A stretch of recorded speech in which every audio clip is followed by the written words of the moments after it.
Hello students, यह झारखंड सार संग्रह का बुक है। उड़ान पब्लिकेशन का सबसे लेटेस्ट एडिशन है, 11th एडिशन। पूरा बुक हम लोग कवर कर रहे हैं और बहुत सारे टॉपिक बना दिए गए हैं वीडियो के माध्यम से। आप प्लेलिस्ट जा करके देखिए, चैनल में आपको सभी वीडियोस मिल जाएंगे। ठीक है, सभी टॉपिक के वीडियोस आपको मिल जाएंगे।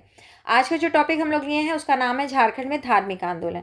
धार्मिक आंदोलन को पढ़ने के लिए इसको दो भाग में बांट के पढ़ना है, जैन धर्म और बौद्ध धर्म। ठीक है, तो सबसे पहले हम लोग को जैन धर्म पढ़ना है। स्टार्ट करते हैं इसको। थोड़ा सा इसको बड़ा कर देते हैं, देखने में आसानी होगा। ठीक है, चलिए शुरू करते हैं। जैन ग्रंथों में भगवान महावीर के लोरे ए यदगा की यात्रा का संदर्भ है, जिसका मुंडारी में अर्थ आंसुओं की नदी होता है। पारसनाथ पहाड़ी 1365 मीटर 4478 फीट। इस पहाड़ी का सर्वोच्च चोटी का नाम सम्मेद शिखर है, जिसे स्वर्ण भद्र कूट भी कहा जाता है। पारसनाथ स्थित सम्मेद शिखर को शिखर जी, सिद्धाचल, सिद्ध सदन, सिद्ध भूमि, सिद्ध क्षेत्र, तीर्थराज, गिरिराज, सम्मेदाचल, शाश्वत तीर्थ तथा जैन तीर्थ शिरोमणि के नाम से भी संबोधित किया जाता है। यह पहाड़ी गिरिडीह जिला में अवस्थित है, हजारीबाग पठार पर, जो ग्रेनाइट पत्थर से निर्मित है। यह श्वेतांबर जैनियों का प्रमुख तीर्थ स्थल है। यहाँ जैनियों के 23वें तीर्थंकर पार्श्वनाथ का निर्वाण 100 वर्ष की आयु में 717 ईसा पूर्व में हुआ था। याद रखिएगा इसको। ये पारसनाथ की पहाड़ी पर निर्वाण प्राप्त करने वाले अंतिम तीर्थंकर थे। जैन धर्म के पवित्र ग्रंथ जनत्र धर्म कथा के अनुसार पार्श्वनाथ को सावन शुक्ल सप्तमी के दिन यहाँ निर्वाण की प्राप्ति हुई थी। अतः यहाँ मधुवन नामक स्थान पर श्रावण माह के शुक्ल सप्तमी को प्रतिवर्ष मेला का आयोजन किया जाता है। पार्श्वनाथ को कैवल्य ज्ञान की प्राप्ति अश्ववन काशी में देवदारू वृक्ष के नीचे हुआ था। जैन धर्म के 24 तीर्थंकरों में से 20 तीर्थंकरों ने इसी पहाड़ी पर निर्वाण प्राप्त किया था। तो देखिए नाम कि कौन कौन से थे। पारसनाथ में निर्वाण प्राप्त करने वाले तीर्थंकर क्रम सहित तो दूसरे थे। ठीक है, दूसरे जो हैं अजीतनाथ, तीसरे संभवनाथ, चौथे जो तीर्थंकर थे उनका नाम था अभिनंदन नाथ, पांचवें सुमतिनाथ, छठे पद्म प्रभु, सातवें सुपार्श्वनाथ, आठवें जो थे वो थे चंद्र प्रभु, नौवें जो थे सुविधिनाथ पुष्पदंत, 10वें थे शीतलनाथ और 11वें नंबर जो है वो है श्रेयांसनाथ का। 13वें नंबर मतलब 12वें नंबर वाले नहीं है, मतलब 12वें नंबर वाले जो तीर्थंकर हैं उनको निर्वाण पारसनाथ में नहीं मिला था, ये याद रखेंगे। 13वें जो है उनको यहाँ निर्वाण मिला था। तो 13 हो गया। 14 जो है अनंतनाथ, 15 धर्मनाथ, 16 शांतिनाथ, 17 जो है कुंथुनाथ, 18 आहर्तनाथ, 19 मल्लीनाथ, 20 जो है मुनि सुव्रतनाथ, 21 जो है नमीनाथ और 23 जो है पार्श्वनाथ। मतलब कि पहले भी नहीं थे, 24वें भी नहीं थे और 12वें भी नहीं थे। तो अब इसके बाद उन्हीं का नाम है जो पढ़ लीजिए एक बार में। देखिए जैन धर्म के जिन 4 तीर्थंकरों को निर्वाण पारसनाथ में प्राप्त नहीं हुआ वे हैं ऋषभदेव या फिर उनका नाम था आदिनाथ कैलाश, जो कि प्रथम तीर्थंकर थे।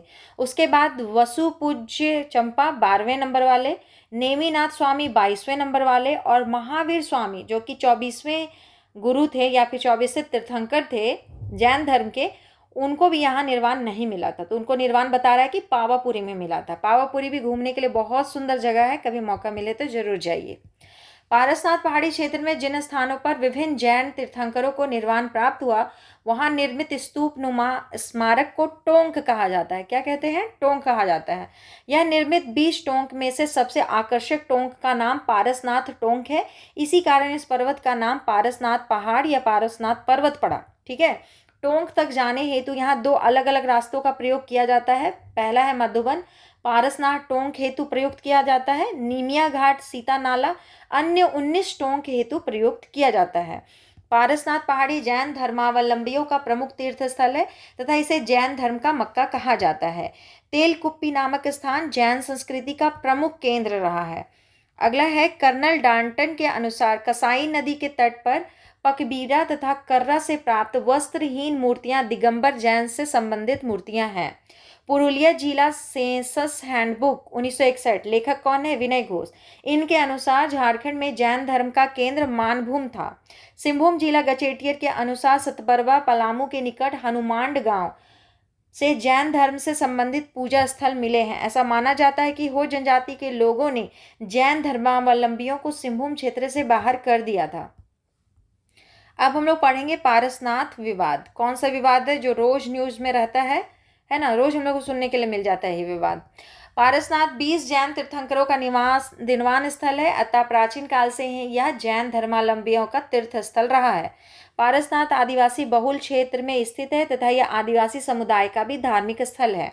पारसनाथ पर्वत की चोटी पर अवस्थित आदिवासी समाज के परंपरागत पूजा स्थल को मरांगबुरु जुग जाहिर थान कहा जाता है तथा यहाँ बलि प्रथा का प्रचलन है। अब जैन वाले जो हैं वो किसी को मारना या फिर वो क्या बोलते हैं, अहिंसा के बहुत बड़े समर्थक होते हैं। और आदिवासी जो समाज है उसमें बलि का प्रथा बहुत ज़रूरी है। अब दोनों एक ही जगह पूजा स्थल है और दोनों का संस्कृति में बड़ा डिफरेंस है, तो लड़ाई तो यहीं शुरू हो जाता है। इस पर्वत की तलहटी में दिसोम मांझी धाम अवस्थित है, जहाँ मारंगबुरु, जाहेर आयो, मोडको, गोसाई बाबा एवं मांझी हडाम ग्राम देवता की पूजा की जाती है। यहाँ प्रत्येक वर्ष बैसाख पूर्णिमा में 3 दिवसीय धार्मिक उत्सव सिकार सेंद्रा एवं लो बीरा बैसी आपसी वाद विवाद के समाधान हेतु का आयोजन किया जाता है। यहाँ प्रत्येक वर्ष फागुन माह के शुक्ल पक्ष की तृतीया को दिसोम बाह महोत्सव का आयोजन किया जाता है। वर्षों से दोनों समुदाय जैन तथा आदिवासी के लोग यहाँ भाईचारे व सामंजस्य के साथ पूजा अर्चना करते आ रहे हैं। हाल ही में झारखंड सरकार की सिफारिश पर केंद्रीय पर्यावरण मंत्रालय द्वारा पारसनाथ क्षेत्र को इको सेंसिटिव जोन घोषित किया गया है तथा झारखंड की नई पर्यटन नीति में इसे पर्यटन क्षेत्र घोषित किया गया है। 17 मार्च 2022 को जारी एक अधिसूचना में इस क्षेत्र के लिए इको टूरिज्म शब्द का प्रयोग किया जाने पर विवाद खड़ा हो गया। जैन समुदाय के लोगों का मानना है कि इस क्षेत्र को पर्यटन क्षेत्र घोषित किए जाने पर यहाँ मांस, मदिरा आदि का सेवन होगा, जिससे जैन भावनाएं आहत होंगी, अतः इसे धार्मिक क्षेत्र का ही दर्जा दिया जाए। इस विवाद के बाद पर्यावरण मंत्रालय द्वारा जारी अधिसूचना पर रोक लगा दी गई है तथा इसका हल ढूंढने का प्रयास किया जा रहा है। ठीक है, तो चलिए हम लोग विवाद भी जान लिए कि क्या है। अब आगे पढ़ेंगे पारसनाथ तथा देवघर को प्रसाद योजना। प्रसाद का फुल फॉर्म थोड़ा रट लीजिए, हमको लगता है कि ये कोई एग्जाम में पूछ चुका है, बाकी आगे भी पूछने का पूरा चांसेस है। तो प्रसाद का फुल फॉर्म है पिलग्रिमेज रेजुवेनेशन है ना, pilgrimage rejuvenation and spiritual heritage augmentation drive. ठीक है, तो पूरा फुल फॉर्म क्या हो गया? Pilgrimage rejuvenation and spiritual heritage augmentation drive. ठीक है, तो इसको 1-2 बार बोलिएगा तो याद हो जाएगा, ऑप्शन जब आएगा तो टिक लगा लीजिएगा। ठीक है, अन्य महत्वपूर्ण जैन स्थल जो है उसको पढ़ लेते हैं। मानभूम एवं बांकुड़ा। मानभूम एवं बांकुड़ा जो है यह छोटा नागपुर का वर्तमान मानभूम क्षेत्र है। यह जैन सभ्यता व संस्कृति का केंद्र था। इस क्षेत्र के प्रमुख जैन स्थल पवनपुर, बड़म, पलमा, कर्रा, पकबीरा, दवेली, कतरास आदि थे। इसकी पुष्टि मानभूम जिला के फाइनल सर्वे सेटलमेंट रिपोर्ट 1925 से पता चलता है। अगला जो स्थल है जो कि हाँ जैन से रिलेटेड है वो है दामोदर व कसाई नदी। दामोदर व कसाई नदियों की घाटी से जैन धर्म संबंधी अवशेष प्राप्त हुए हैं। हनुमांड गांव पलामू जिला में सतबरवा के पास अवस्थित है। यहाँ से जैनियों के कुछ पूजा स्थल प्राप्त हुए हैं। अब सिंहभूम में क्या मिला है तो देख लेते हैं। सिंहभूम के बेनू सागर या बेनी सागर, जो बोलिए आपका मन।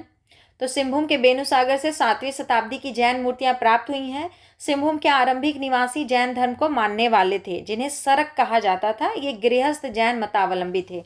सरक श्रावक का बिगड़ा हुआ रूप है, जो नहीं है ये हो है। ठीक है, हो जनजाति के लोगों ने इन्हें सिंहभूम से बाहर निकाल दिया था। ठीक है, फिर से पढ़ते हैं इस लाइन को। सरक जो है श्रावक का बिगड़ा हुआ रूप है। हो जनजाति के लोगों ने इन्हें, मतलब किनको, जैनियों को सिंहभूम से बाहर निकाल दिया था। बी बॉलने की पुस्तक, पूरा नाम है इनका। ठीक है, बी बॉलने की पुस्तक जंगल लाइफ ऑफ इंडिया में इस तथ्य की चर्चा की गई है। कोल्हुआ पहाड़ चतरा के बारे में पढ़ते हैं। इसका संबंध बौद्ध एवं जैन दोनों से है। ठीक है, दोनों धर्म से है। यहाँ पर जैन व बौद्ध धर्म की अनेकों मूर्तियों के अवशेष विद्यमान हैं। यहाँ पर 9 जैन तीर्थंकरों की प्रतिमा है। इस पहाड़ पर 10वें तीर्थंकर शीतलनाथ को ज्ञान की प्राप्ति हुई थी। इनका जन्म भद्दिलपुर, वर्तमान विदिशा, मध्य प्रदेश में हुआ था।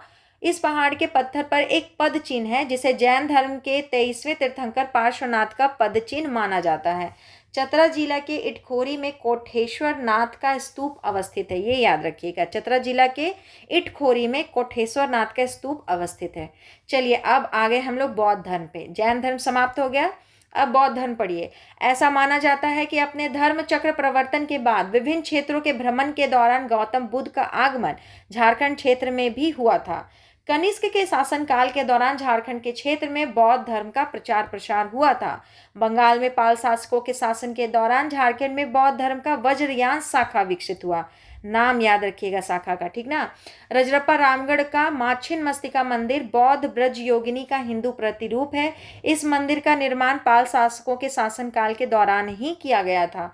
झारखंड में गुप्त शासकों के प्रवेश के उपरांत बौद्ध धर्म का ह्रास प्रारंभ हुआ था।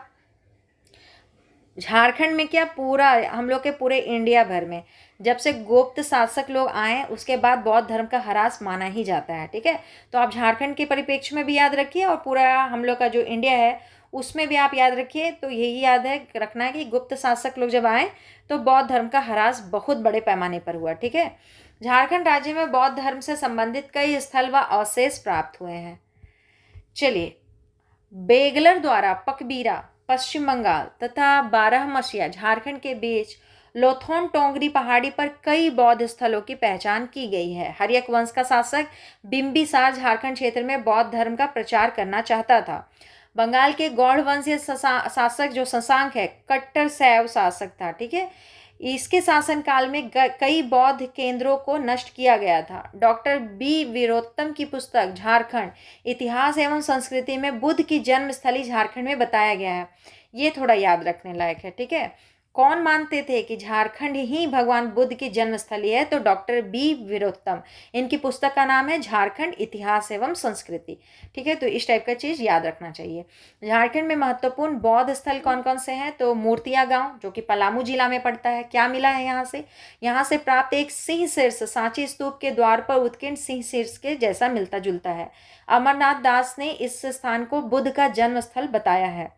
करुआ गांव गढ़वा में जिला में पड़ता है। यहाँ से बौद्ध स्तूप की प्राप्ति हुई है। अब देखिए, जो 3 स्थल है बहोरनपुर, सीतागढ़ पहाड़ और सूर्यकुंड, ये तीनों तो हमको पता है हजारीबाग में। बहोरनपुर, सीतागढ़ पहाड़ और सूर्यकुंड कहाँ से क्या मिला है? तो देखिए, बहोरनपुर से आपको मिला है, यहाँ भगवान बुद्ध की 1200 वर्ष पुराने पालकालीन मूर्तियां प्राप्त हुई हैं। यहाँ महायान शाखा के भगवान अवलोकितेश्वर की 6 फीट 18 इंच ऊंची मूर्ति मिली है।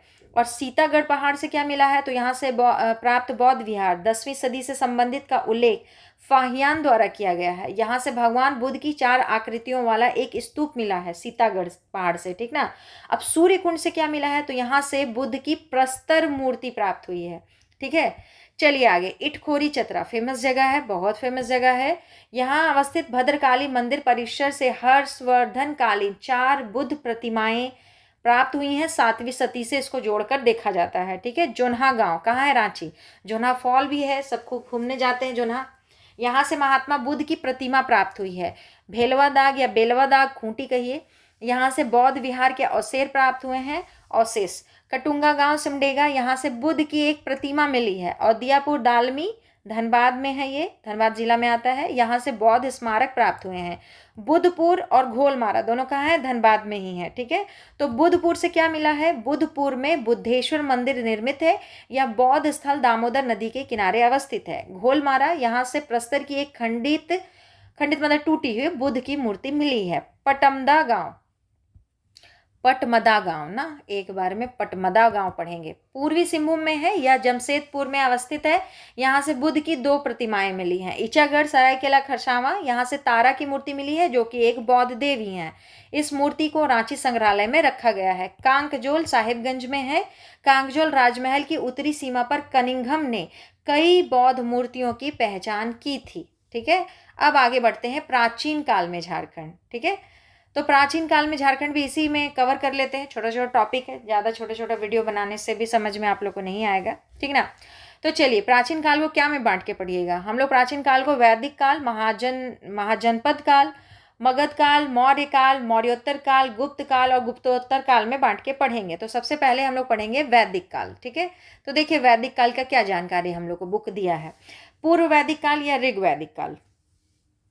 1500 ईसा पूर्व से 1000 ईसा पूर्व तक के कालखंड को ऋग वैदिक काल की संज्ञा दी जाती है। याद रखना है, काल तो याद करना पड़ेगा। इस समय झारखंड का क्षेत्र सघन वनों से आच्छादित था तथा इसे किक्कट प्रदेश के नाम से जाना जाता था। ऋग्वेद में झारखंड क्षेत्र के लिए किक्कट नाम देशो अनार्य शब्द का प्रयोग किया गया है। इस कालखंड में झारखंड के क्षेत्र में मुख्यतः असुर, बिरजिया, बिरहोर व खड़िया जनजाति के लोगों का निवास था। उत्तर वैदिक काल में क्या समय है? 1000 ईसा पूर्व से 600 ईसा पूर्व तक के कालखंड को उत्तर वैदिक काल की संज्ञा दी जाती है। इस कालखंड में यहाँ निवास करने वाली जनजातियों ने आर्यों से अपनी सुरक्षा हेतु सोन नदी के किनारे रोहतासगढ़ नामक किला का निर्माण करवाया था। रोहतासगढ़ किला का निर्माण हरिश्चंद्र के द्वारा कराया गया था तथा उसके पुत्र रोहिताश या रोहिताशय के नाम पर इस किले का नामकरण रोहतासगढ़ रखा गया। ठीक है, चलिए अब महाजनपद काल है। महाजनपद काल 600 ईसा पूर्व से 400 ईसा पूर्व तक के कालखंड को महाजनपद काल की संज्ञा दी जाती है। इस कालखंड में झारखंड क्षेत्र का छोटानागपुर प्रदेश मगध महाजनपद का हिस्सा था, जबकि संथाल परगना क्षेत्र अंग महाजनपद का हिस्सा था। तो याद रखना है, ठीक है, बिल्कुल याद रखना है कि जो हम लोग का छोटा नागपुर वाला एरिया है वो कहाँ था? मगध में मिला हुआ था। और हम लोग का संथाल परगना वाला जो क्षेत्र है वो कौन था? अंग महाजनपद। अंग वही, कौन वही? अंगराज कर्ण थे ना, अंग ही ना उनको मिला था कर्ण को, तभी ना अंगराज कर्ण कहलाते थे।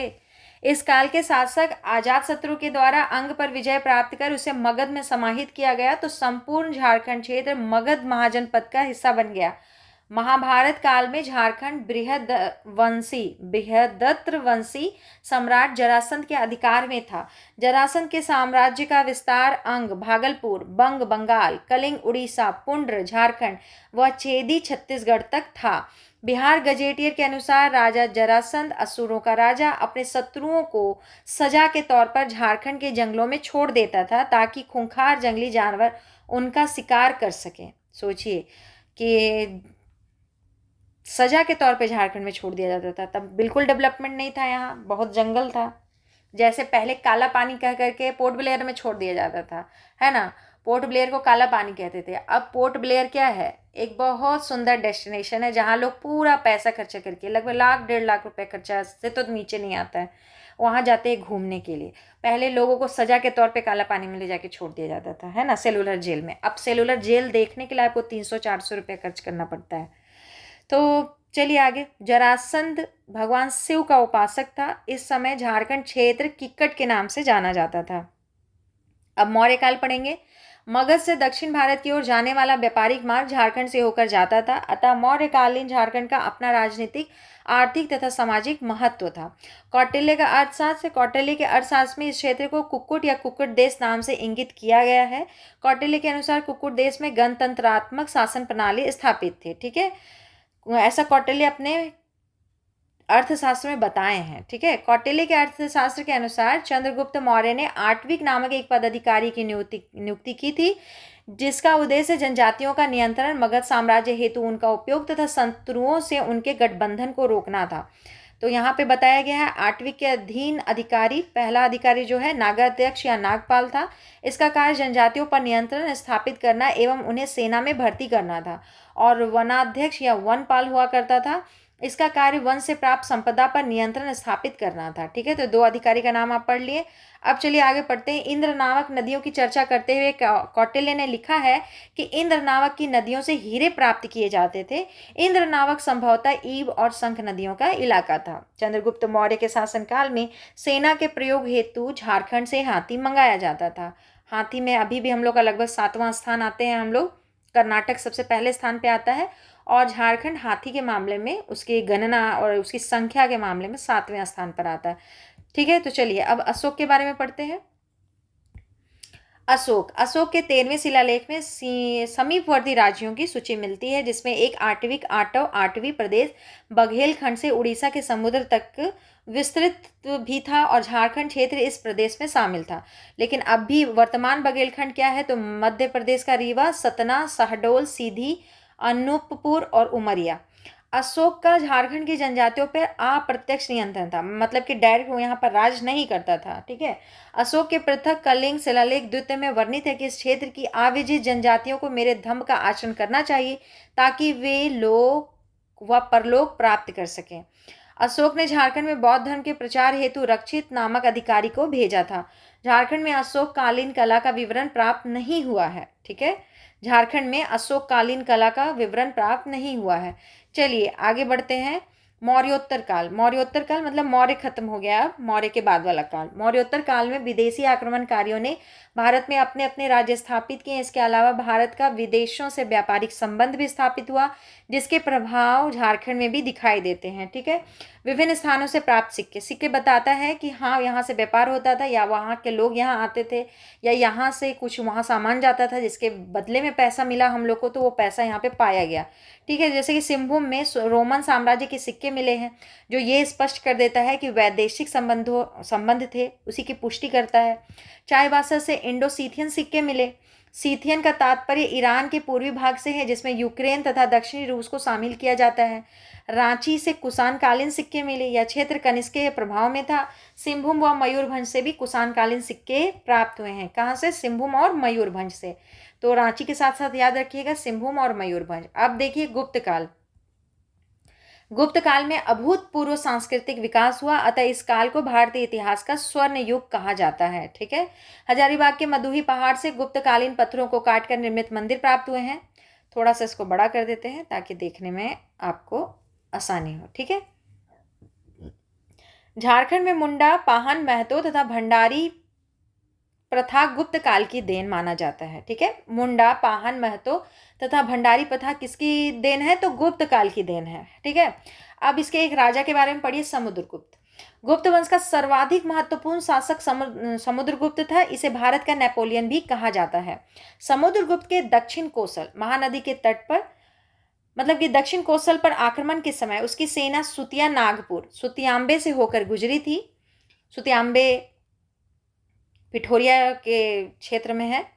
समुद्रगुप्त के आक्रमण के भय से राजा प्रताप राय, जो कि 5वें नागवंशी राजा थे, उनके अपनी राजधानी सुतियांबे से चुटिया स्थानांतरित की थी। ठीक है। समुद्रगुप्त के आक्रमण के भय से राजा प्रताप राय ने अपनी राजधानी सुतियांबे से चुटिया स्थानांतरित कर ली थी। तो ये इंपॉर्टेंट लाइन है।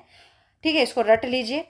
इसके विजयों का वर्णन प्रयाग प्रशस्ति में मिलता है। प्रयाग प्रशस्ति के लेखक हरिसेन है।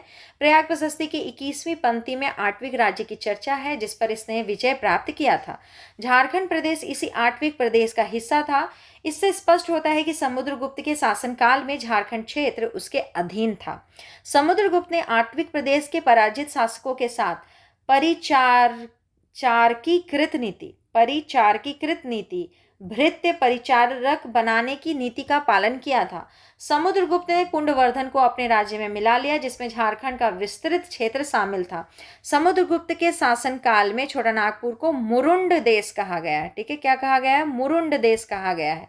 समुद्रगुप्त के प्रवेश के बाद झारखंड क्षेत्र में बौद्ध धर्म का पतन प्रारंभ हो गया। चंद्रगुप्त द्वितीय या विक्रमादित्य। चंद्रगुप्त द्वितीय का प्रभाव झारखंड प्रदेश में भी था। इसके शासन क्षेत्र का विस्तार बंगाल से उज्जैन तक था। इसके काल में चीनी यात्री फाहियान 405 ईस्वी में भारत आया, जिसने झारखंड क्षेत्र को कुक्कुटलाड कहा था। ठीक है, तो कुक्कुटलाड कौन कहा था? फाहियान कहा था। ठीक है। गुप्तकालीन पुरातात्विक अवशेष। तो मदुरा पहाड़ हजारीबाग जिला में है। पत्थरों को काटकर बनाए गए 4 मंदिर मिले हैं यहाँ से। सतगावा जो है कोडरमा, मंदिरों के अवशेष उत्तर गुप्त काल से संबंधित बताया गया है। पिठोरिया रांची पहाड़ी पर स्थित कुआं मिला है। सकरी नदी के उत्तर में गुप्तकालीन शिलालेख मिला है। ठीक है। अब हम लोग पढ़ेंगे गुप्तोत्तर काल। गुप्तोत्तर काल में कौन था राजा? यहाँ शशांक था। गौड़ शासक था, पश्चिम बंगाल का शासक। शशांक इस क्षेत्र में एक प्रतापी शासक था। शशांक के साम्राज्य का विस्तार संपूर्ण झारखंड, उड़ीसा तथा बंगाल तक था। यह बंगाल का पहला स्वतंत्र शासक था। इसकी राजधानी कर्णसुवर्ण मुर्शिदाबाद पश्चिम बंगाल में थी। शशांक ने अपने विस्तृत साम्राज्य को सुचारू रूप से चलाने के लिए 2 राजधानियां स्थापित की।